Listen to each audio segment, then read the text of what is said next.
আজকে থেকে অফিসিয়ালি শুরু বলতে পারেন, কারণ আগে তো আমাদের কর্মীরা, আমি যেহেতু প্রধানমন্ত্রী আসছিলেন বারবার রাজ্যে, আমাকে তার সাথে থাকতে হয় নিয়ম অনুসারে, আমি তার সাথে ছিলাম। কিন্তু আমার কর্মীরা আমি আসার আগে থেকে তারা দেয়াল লিখন করতে শুরু করে দিয়েছে, প্রচার শুরু করে দিয়েছে। আজকে আমি এসে মা কালী, মা বুড়ি কালী, আমাদের এই জেলা তথা শহরের অধিষ্ঠাত্রী দেবী, তার চরণে পুজো দিয়ে আমার প্রচার শুরু করলাম। গতবার অর্থাৎ 2019 সালেও আমরা মা কালী এখানে পুজো দিয়ে, বুড়ি কালীর এখানে পুজো দিয়ে আমরা প্রচার শুরু করি। তো আজকে থেকে আনুষ্ঠানিকভাবে আমরা মায়ের আশীর্বাদ নিয়ে পুজো করে আমরা প্রচার শুরু করলাম। মা বিজয়ের আশীর্বাদ দেবেন, এটাই আশা রাখি। গত বছর আপনি 33,000-এর কাছাকাছি ভোটে জয়ী হয়েছিলেন। এবার আপনার বিপক্ষে তৃণমূলের জেলারই ভূমিপুত্র একজন এবং মন্ত্রী তিনি দাঁড়িয়েছেন। লড়াইটা কতটা কঠিন এবং কি আশা করছেন কত মার্কিন? দেখুন, বিপ্লব মিত্র আমাদের এই জেলার অত্যন্ত সিনিয়র লিডার। আমরা কাউকে অসম্মান করি না, আমরা সম্মান করেই বলছি। অর্পিতা ঘোষ বিপ্লব মিত্রের থেকে অনেক বড় নাম ছিল। বিপ্লব মিত্রকে এই জেলার একটু বাইরে, উত্তরবঙ্গের বাইরে গেলে কেউ চেনে না। অর্পিতা ঘোষকে কিন্তু আপনি কলকাতাতে নাম বললে 5 জন লোক চেনে। তো তাকে যখন হারানো গেছে, মানুষ যখন আশীর্বাদ দিয়ে তাকে হারানোর ব্যবস্থা করেছে আমার মাধ্যমে, তো বিপ্লব মিত্র কোন ছাড়?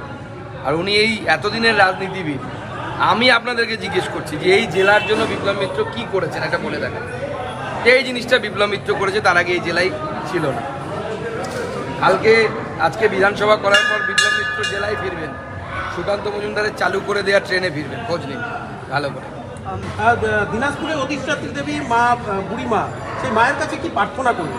মায়ের কাছে প্রার্থনা করলাম, মা চোরেদেরকে হারাও, সৎ মানুষকে যেতাম, যারা নিজের পরিবারের কথা ভাবে, নিজের ভাই, ভাইপো, ভাতিজা এদের কথা ভাবে, তাদেরকে হারানো উচিত।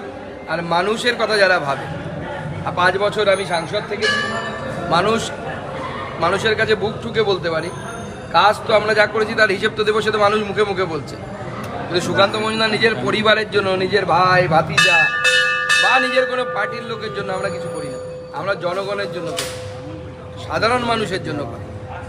আর ওনাদের সমস্ত কিছু হচ্ছে নিজের পরিবার, মিত্র পরিবার অ্যান্ড কোম্পানি, তার বাইরে কিচ্ছু নেই। বিগত 5 বছর আপনি সাংসদ ছিলেন, সেই অভিজ্ঞতা এবং আগামীতে আপনি কোন কোন বিষয়গুলো নজর রাখবেন কি?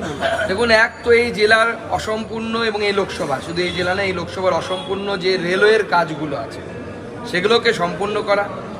বালুরঘাট সহ এই দক্ষিণ দিনাজপুর জেলা একটি বদ্ধ জেলায় পরিণত হয়েছে, কারণ আমাদের 3 দিকে বাংলাদেশ, যাওয়ার জায়গা নেই। হিলি-তুরা করিডোরকে নিয়ে আগামী দিনে এই সামনের দিকে এগিয়ে নিয়ে যাওয়া, জেলায় একটি মেডিকেল কলেজ স্থাপনের জন্য আমাদের রাজ্য সরকার গঠন হলে তো 6 মাসের মধ্যে হয়ে যাবে, সেটা কোনো বিষয় না। কিন্তু তার আগে যতক্ষণ এই রাজ্য সরকার আছে, তাকে বারবার চাপ দেওয়া জেলায় মেডিকেল কলেজ খোলার জন্য। জেলার যে বিশ্ববিদ্যালয়কে শুধু কাগজে কলমে বিশ্ববিদ্যালয় বানিয়ে রাখা হয়েছে, কোনো বিল্ডিং নেই, কিচ্ছু নেই, সেটাকে করা। গঙ্গারামপুর, বুনিয়াদপুর এই জায়গার রেল পরিকাঠামোকে আরও উন্নয়ন করা। গঙ্গারামপুরে রেক পয়েন্ট করা আগামী দিনে, কারণ গঙ্গারামপুর আমাদের বিজনেস হাব। তো গঙ্গারামপুরে একটা রেক পয়েন্ট যেন হয়। বুনিয়াদপুর, কালিয়াগঞ্জ এখনই আপনারা জানেন যে ডিফ্রিজ করা হয়ে গেছে, মানে যে প্রকল্প বন্ধ করে দেওয়া হয়েছিল সেই প্রকল্পকে আমি খুলে দিয়েছি, বিজেপি খুলে দিয়েছে। আগামী দিনে ওখানে টাকা এনে এটাকে কমপ্লিট করা, এই ধরনের যত অসম্পূর্ণ কাজ আছে সেগুলোকে কমপ্লিট করে, এবং এই জেলাকে গোটা রাষ্ট্রের সামনে সবাই যেন এক কথায় দক্ষিণ দিনাজপুর জেলা এবং বালুরঘাট লোকসভা এই দুটো নাম এক নামে যেন চেনে, সেই